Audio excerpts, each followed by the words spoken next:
بسم اللہ الرحمن الرحیم۔ السلام علیکم۔ امید ہے آپ سب بخیر و عافیت ہوں گے۔ چند روز سے سوشل میڈیا پر ایک بیان ہر طرف گردش کر رہا ہے، وہ بیان دیکھ لیجئے اور اس کے بعد ملتے ہیں۔ احتیاط یہ کہ روزے کی حالت میں سانس زیادہ نہ لے جب استنجا کر رہا ہو۔ ہاں، اور تھوڑا سمٹ کے بیٹھے، ٹھیک ہے، زیادہ پھیل کے نہ بیٹھے کہ بعض اوقات پانی جو ہے وہ اس کے معدے تک پہنچ سکتا ہے جس سے روزہ ٹوٹ جائے گا۔ اب اس میں آپ نے دیکھا کہ ایک عالم دین وہ ایک مسئلہ کی وضاحت کر رہا ہے جس میں وہ صرف ایک احتیاط کے بارے میں بات کر رہا ہے کہ جب آپ نے روزہ رکھا ہو تو یہ احتیاط بھی کر لیجئے، اور اس سے زیادہ کچھ نہیں ہے۔ لیکن ہم نے دیکھا کہ اس بیان کو جیسے ہی لوگوں نے دیکھا، اب حالانکہ یہ اٹسیلف بہت ہی پرانا ایک بیان ہے، لیکن جب کسی کے ہاتھ کوئی چیز آ جائے تو لوگوں نے طرح طرح کے اس کے اوپر کمنٹ کرنا شروع کیے، ہر ایک نے اپنی رائے کا اظہار کرنا شروع کیا۔ لیکن دیکھنے والی بات یہ ہے کہ کیا ہم اس قابل ہیں کہ ہم اس کے اوپر اپنی رائے کا اظہار کر سکیں؟ اولاً تو یہ کہ یہ بات کرنے والا شخص کون ہے، دوسرا وہ جو بات کر رہا ہے اس کے بارے میں آپ کو کتنا علم ہے، تیسری یہ چیز کہ کیا آپ خود کو اس قابل سمجھتے ہیں کہ آپ اس کی جسٹیفیکیشن دیں یا آپ اس بندے کے اوپر کسی قسم کا طنز کریں یا اس کی کریکشن کریں۔ تینوں باتیں، ان تینوں چیزوں کا جواب ہم نہیں دے سکتے۔ ہم نہیں جانتے وہ بندہ کون ہے، ہم تو یہ بھی نہیں جانتے کہ وہ اصل میں بات کر کیا رہا ہے۔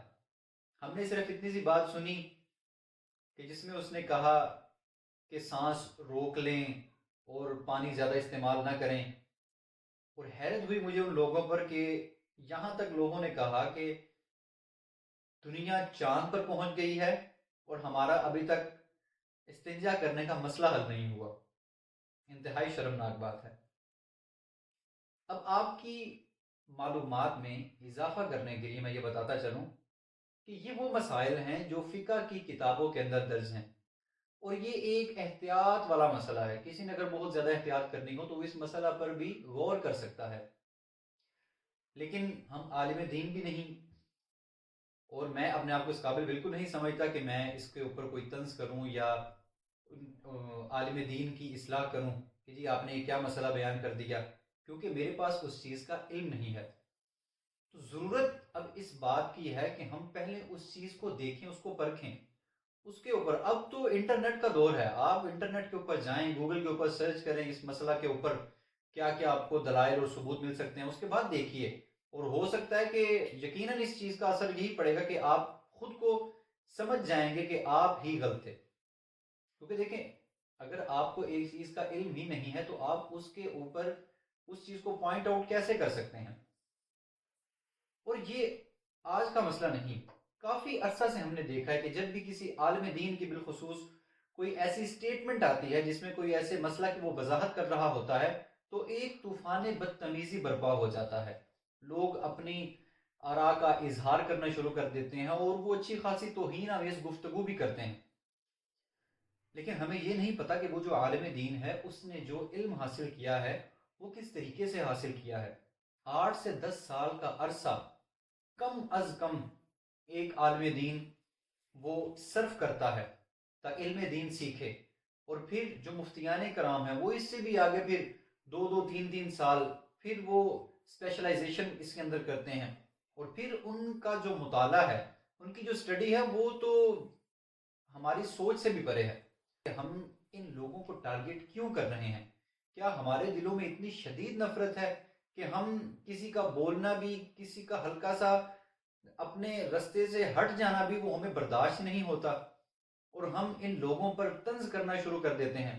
پہلے ہم اپنے آپ کو دیکھیں، اپنے گریبان میں جھانکیں کہ ہم کس قابل ہیں، اس کے بعد ہم ان پر طنز کریں، ان پر گفتگو کرنا شروع کریں۔ اور اگر آپ کو لگتا ہے کہ آپ اتنے ہی قابل ہیں تو آپ ان کی جگہ کیوں نہیں لے لیتے؟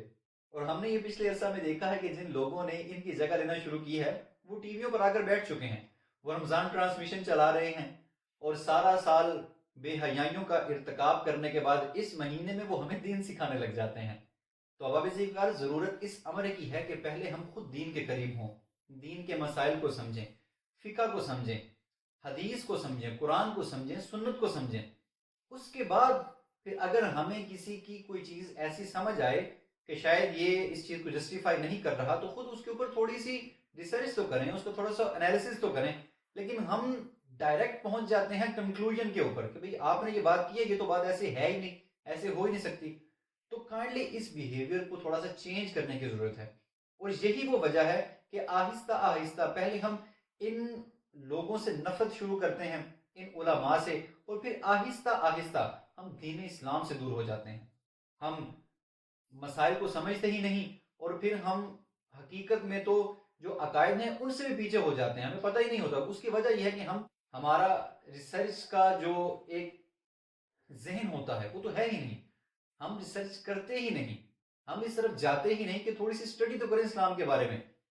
اگر آپ کوئی ایسی چیز دیکھیں جو سائنٹیفک بیسڈ ہے تو ٹھیک ہے، آپ اس کے اوپر طنز کریں کہ بھئی میں نے یہ اسٹڈی کیا ہے، یہ میری فیلڈ ہے، اس کے اکارڈنگ آپ کی یہ بات غلط ہے، آپ اس کے اوپر دلائل دیں، وہ آپ کا حق بنتا ہے. لیکن ایک جو آپ کی فیلڈ اگر نہیں ہے، جس کے بارے میں آپ کو علم نہیں ہے، تو یقیناً اس معاملے میں چپ رہنا، ایٹ لیسٹ جب علم آپ کے پاس نہیں ہے.